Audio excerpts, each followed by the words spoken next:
வெறும் 14 வயது சிறுவன் அந்த சின்ன பையனை அவமானப்படுத்தி அசிங்கப்படுத்தின ரஷித் கான். ஆனா அதை விடாம சரியான நேரத்துல பழிக்கு பழி வாங்கின சூரியவன்ஷி வைபவ். ஸோ ஓவராலா ரஷித் கான் அவருடைய நிலைமை இந்த மேட்ச் முடிகிற வரைக்கும் கூட அவரால் தாக்கு பிடிச்சுக்கிட்டு மைதானத்துல நிக்க முடியாம பாதிலேயே மேட்சை விட்டுட்டு ரஷித் கான் அவர் வெளியேறிட்டாரு. ஸோ அந்த அளவுக்கு நம்ம எல்லாருமே பார்த்து ரசிச்சு இப்படி கூட சூப்பரா ஸ்பின் போலிங் வீச முடியுமா அப்படின்னு நம்ம எல்லாருமே பாராட்டி புகழ்ந்து தள்ளின ரஷித் கான் அவருடைய நிலைமையை இன்னைக்கு திண்டாட்டம் ஆக்கி விட்டுருக்காரு நம்ம சூரியவன்ஷி வைபவ்.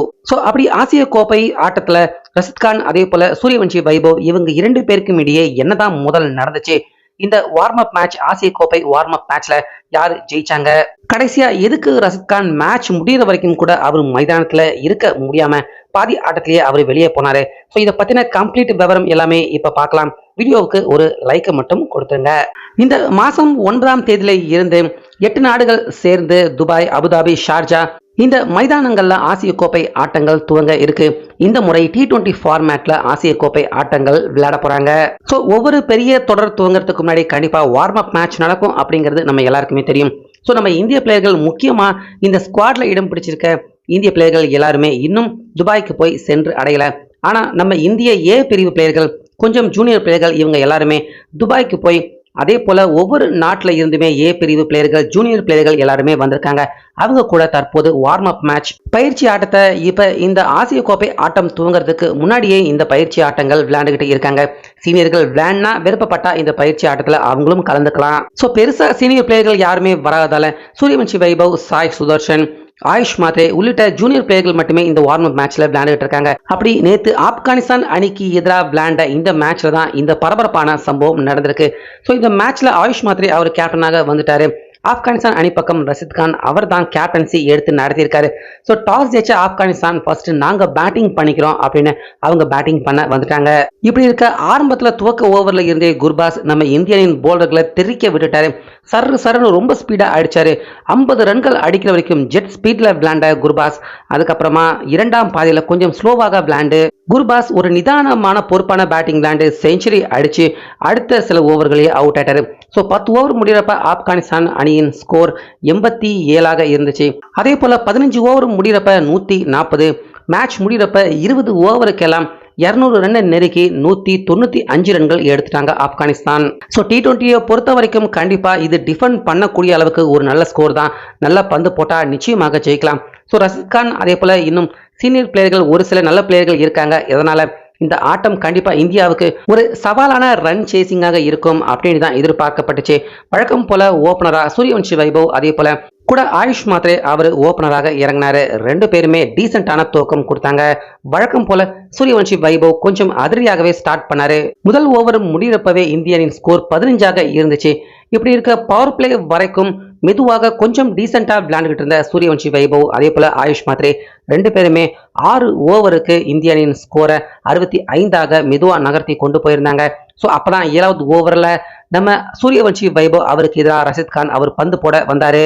ஸோ அது வரைக்கும் நிதானமா விளையாடிட்டு இருந்த சூரியவன்ஷி வைபவ் ரஷித் கான் அவர் போட வந்ததுமே முதலாவது பால் ஏறி மிகப்பெரிய சிக்ஸர் அடிக்கிறதுக்காக ஏறினாரு.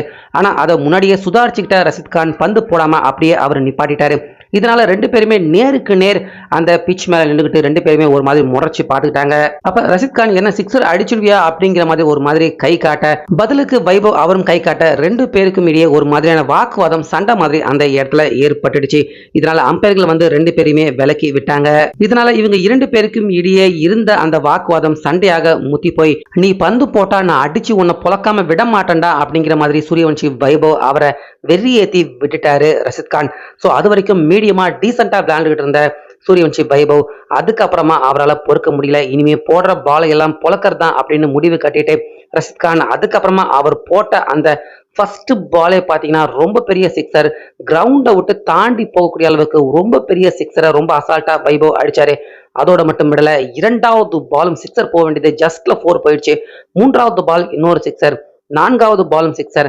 5வது பால் பந்து போட வர்ற மாதிரி வந்துட்டு திரும்ப அப்படியே ரஷீத் கான் பந்து போடாமலே நிப்பாட்டிட்டாரு. இதனால மீண்டும் பார்த்தீங்கன்னா 2 பேருக்கும் இடையே ஒரு மாதிரியான முறைப்பு, ஒரு மாதிரியான சண்டை, பதட்டமான சூழ்நிலை ஏற்பட்டுச்சு. இப்படி இருக்க திரும்பவும் 5வது பால ரஷீத் கான் அவர் போட அந்த பால் பேட்ல எட்ஜ் வாங்கி பின்னாடி 4 போயிடுச்சு. திரும்ப கடைசி பாலும் சிக்ஸர். ஆக மொத்தம் ரஷீத் கான் தேவையில்லாம வைபவ் அவரை சொரிஞ்சு விட்டு அவரை வெறியேற்ற விட்டு அந்த ஒரே ஓவர்ல அது வரைக்கும் அடிக்காத ரன்னை சூரியவன்ஷி வைபவ் ரஷீத் கான் அவருக்கு எதிராக அடிச்சிருந்தாரு. இப்படி இருக்க 7வது ஓவர் விட்டுட்டு திரும்ப 9வது ஓவர் போட வந்தாரு ரஷீத் கான். அந்த ஓவர்ல ஆயுஷ் மாத்ரே ஒரு சிங்கிள் எடுத்து கொடுக்க மீண்டும் அந்த ஓவர்லையுமே டார்கெட் பண்ணி அடின்னு அடிச்சு மீதி 5 பந்துக்கு 2 சிக்ஸர் 4 பவுண்டரிகளை அடிச்சு மீண்டும் ரஷீத் கான் அவரை சரியா செஞ்சு விட்டுட்டாரு சூரியவன்ஷி வைபவ்.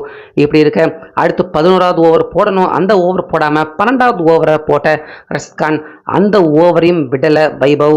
வாண்டடா ஆயுஷ் மாத்ரே அவரை சிங்கிள் எடுக்க சொல்லிட்டு அடுத்து கடைசி 4 பந்து தான் வைபவுக்கு அடிக்கிறதுக்கான வாய்ப்பு கிடைச்சது. அந்த 4 பந்துல 3 சிக்ஸர் 1 4 அடிக்க இந்த பக்கம் ரஷீத் கான் அவரால் பொறுக்க முடியல. ஏன்னா அவர் எவ்வளவு பெரிய சீனியர் போலர் அப்படின்னு நம்ம எல்லாருக்குமே தெரியும். இந்த மாதிரி நிறைய பேரை பார்த்தவர், நிறைய பேரை சந்திச்சவர், கிரிக்கெட்டை கரைச்சி குடிச்சவர்.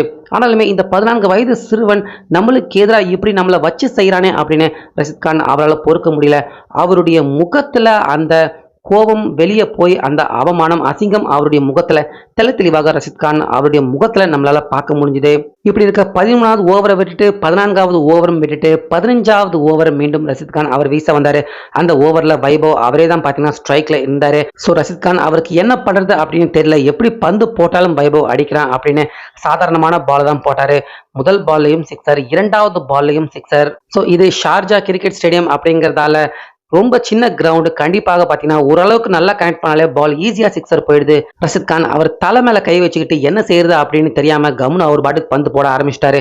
5 சிக்ஸர். கடைசி பால் ஒரே ஒரு பால் மட்டும் தான் பார்த்தீங்கன்னா மிஸ் ஆயிடுச்சு, டாட் பால் ஆயிடுச்சு. அந்த ஓவரில் ஒரு 5 சிக்ஸர். ஸோ ஓவராலாக ரஷீத் கான் அவர் போட்ட 4 ஓவரில் 100க்கும் அதிகமான ரன் கன்சீட் பண்ணியிருக்காரு சூரியவன்ஷி வைபவ். ஸோ கரெக்டாக அதுக்கு அடுத்து 16வது ஓவரில் எல்லாம் நம்ம இந்திய அணி அந்த ரன்னை சேசிங் பண்ணி ஈஸியாக ஜெயிச்சிட்டாங்க. ஆனால் அந்த கடைசி ஓவர் போடுற வரைக்கும் கூட அங்க ரஷீத் கான் அவர் இல்லை. அந்த 15வது ஓவரை போட்டுட்டு அவமானம் தாங்காம நான் உள்ள போயிடுறேன் அப்படின்னு ரஷீத் கான் போயிட்டாரு.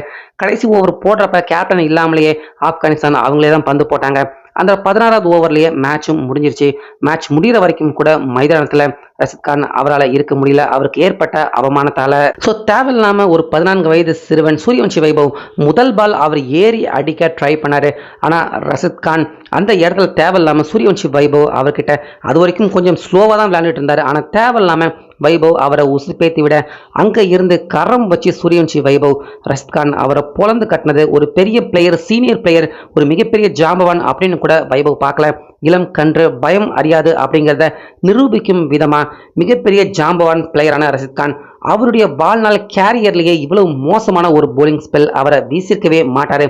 அந்த அளவுக்கு ஒரு பெருத்த அவமானத்தை தற்போது ஆசிய கோப்பை இந்த வார்ம் அப் மேட்ச்ல ரஷீத் கான் அவருக்கு எதிராக சூரியவன்ஷி வைபவ் 4 ஓவருக்கு 100க்கும் அதிகமான ரன்னை கன்சீட் பண்ணியிருக்காரு ரஷீத் கான் அவருடைய ஓவரில். முக்கியமாக 4 ஓவர் மீதம் இருக்கப்பவே இந்த மேட்ச்சில் ரொம்ப அசால்ட்டான வெற்றி.